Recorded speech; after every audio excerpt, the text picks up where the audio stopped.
Have you ever trusted someone so completely that you would have given them everything, only to discover that everything about them was a lie?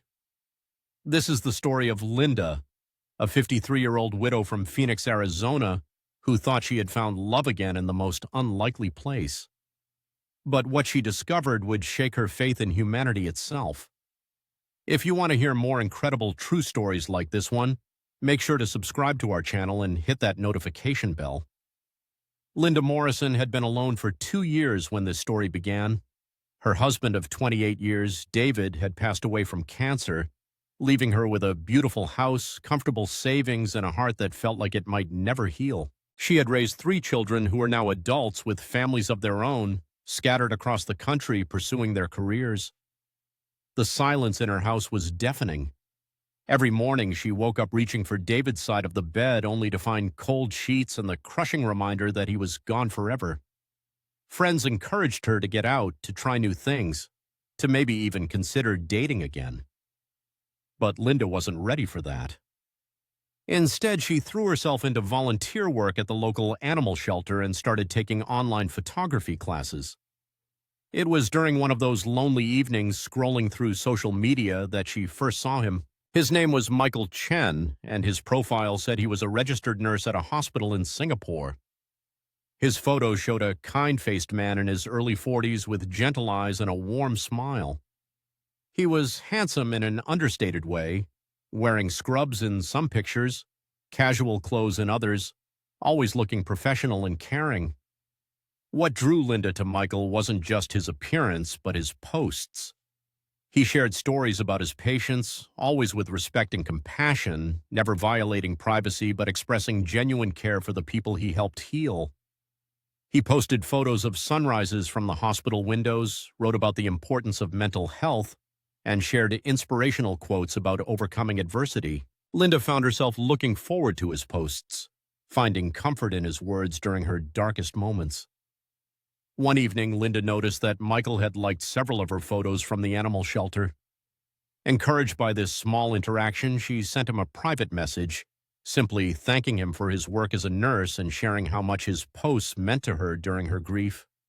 She never expected him to respond, but within hours she had a thoughtful reply. Michael told her how sorry he was for her loss, shared that he had also lost someone close to him, and asked about her volunteer work. The conversation flowed naturally, and before she knew it, they were messaging daily. Michael seemed to understand her pain in a way that even her closest friends couldn't. He worked long shifts at the hospital, he explained, often staying late to comfort patients who had no family nearby.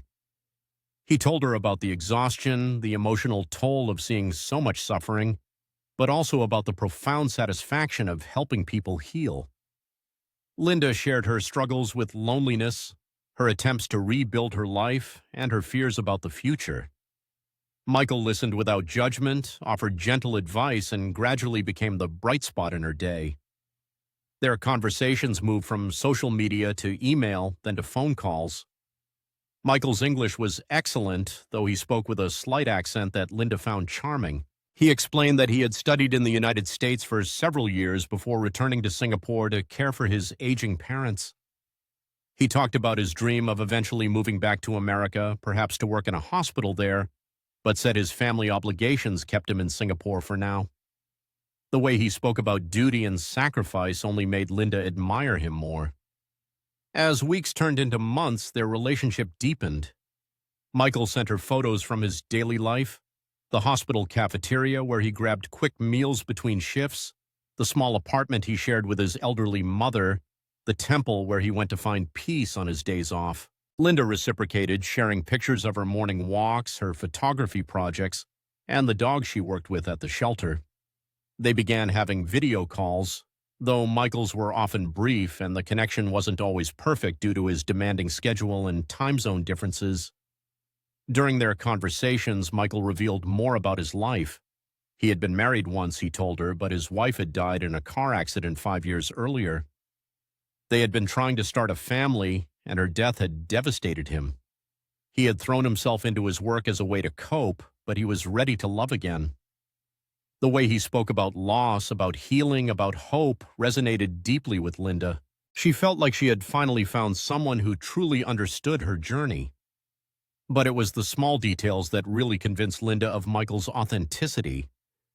He knew medical terminology, could discuss complex procedures, and often shared stories about challenging cases he was working on. When Linda's elderly neighbor had a health scare, Michael provided helpful advice about what questions to ask the doctors and what warning signs to watch for. His knowledge seemed genuine, his compassion authentic. Linda began to believe that fate had brought them together through their shared experiences of loss and healing. As their emotional connection deepened, Linda found herself falling in love again for the first time since David's death. Michael made her feel young, beautiful, and valued. He remembered details about her life, asked about her children by name, and celebrated her small victories at the animal shelter. When she sent him photos from her photography class, he praised her artistic eye and encouraged her to pursue it more seriously. He made her feel like she was more than just a grieving widow. She was a whole person worthy of love and admiration. The first small red flag appeared about 4 months into their relationship, but Linda dismissed it at the time. Michael mentioned that his mother needed surgery, something urgent that insurance wouldn't fully cover. He didn't ask for money directly, but he seemed stressed about the financial burden. Linda offered to help, but Michael refused, saying he couldn't accept such generosity from someone he cared about. His refusal to take money actually made Linda trust him more. Surely a scammer would have jumped at the offer, she reasoned. A few weeks later, Michael's stories became more dramatic. There was a crisis at the hospital, budget cuts, layoffs, and his own job was in jeopardy. He was working double shifts to prove his value, which explained why their video calls became even less frequent. When they did talk, he looked exhausted, stressed, and Linda's heart went out to him. She wished she could be there to support him through this difficult time. Then came the opportunity that would change everything. Michael told Linda about a chance to work at a prestigious hospital in California, a position that would pay significantly more and bring him closer to her. The job required him to complete additional certifications and training, which would cost several $1,000s, but it was his dream opportunity. He had saved some money, but not enough, and he was devastated that he might have to pass it up. This time, when Linda offered to help, Michael's resistance was weaker. He said he couldn't possibly accept such a large sum, but maybe if she considered it a loan, he could pay her back once he got settled in his new position. Linda didn't hesitate. She wired $5,000 to Michael's account, money she could afford to lose but hoped she wouldn't have to. Michael was overwhelmed with gratitude, promising to pay her back within months of starting his new job. He even sent her official-looking documents about the training program and the job offer, everything appearing legitimate and professional. Linda felt proud to be helping the man she loved achieve his dreams, and excited about the possibility of finally meeting him in person when he moved to California.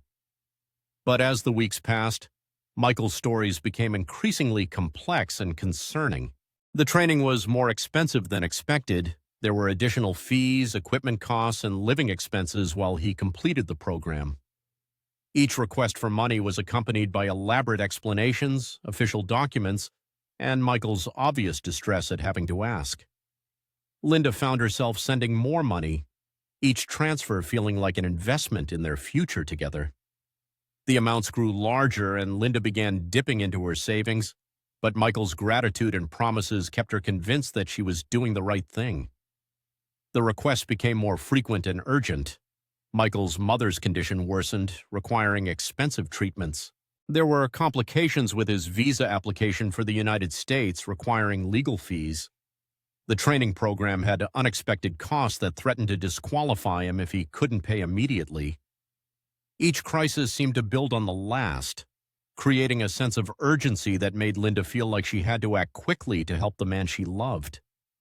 By this point, Linda had sent over $20,000 to Michael, depleting a significant portion of her savings. When her daughter called to check on her and Linda mentioned her new relationship, her daughter expressed concern about someone she had never met asking for money. Linda defended Michael passionately, explaining his situation and his genuine nature, But her daughter's worried questions planted the first seeds of doubt in Linda's mind. Those doubts grew when Linda tried to research Michael's hospital online and found no record of him in their directory. When she asked Michael about this, he explained that the hospital's website was outdated and that many nurses weren't listed for privacy reasons.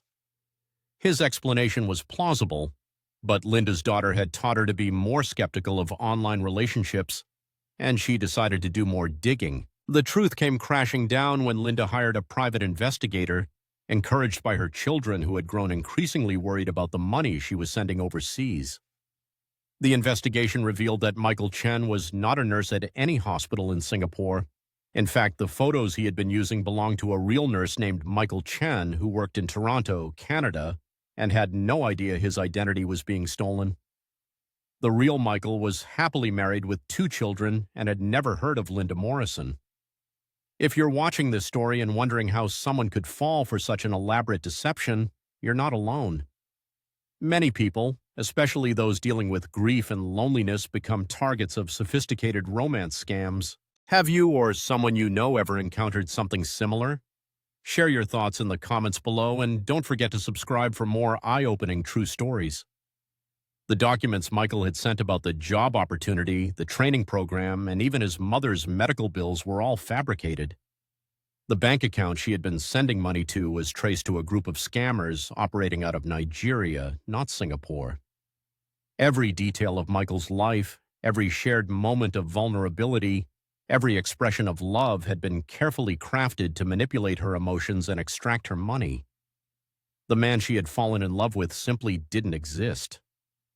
Linda's world collapsed when she learned the truth. The emotional betrayal was even more devastating than the financial loss. She had opened her heart again after David's death, allowed herself to be vulnerable, to hope, to love. The thought that someone had deliberately exploited her grief, her loneliness, and her desire for connection filled her with a rage and humiliation she had never experienced before. She felt foolish, embarrassed, and completely violated. The scammer didn't give up easily. When Linda confronted Michael with what she had discovered, he denied everything, claiming the investigator was wrong, that there was some terrible misunderstanding. He sent more documents, made more phone calls, and even had someone claiming to be his supervisor at the hospital call Linda to vouch for him.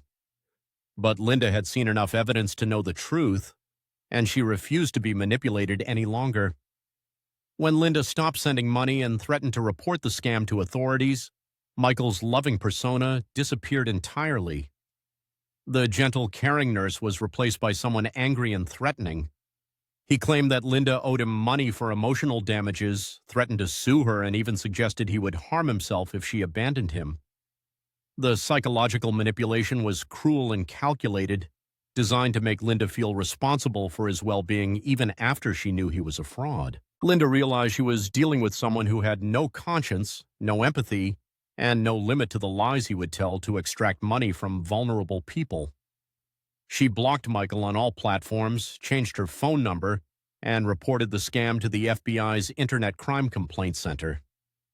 The process of documenting everything she had lost, every lie she had believed, was humiliating but necessary.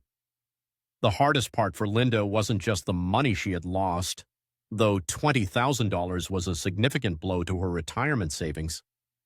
It was the realization that her judgment had been so completely compromised by her loneliness and grief. She had to tell her children what had happened, endure their mixture of sympathy and frustration, and accept that she had made decisions that put her financial security at risk. Linda fell into a deep depression following the revelation. She stopped volunteering at the animal shelter, abandoned her photography classes, and withdrew from friends and family. The humiliation was overwhelming. She felt like everyone must think she was a foolish old woman who had been easily deceived.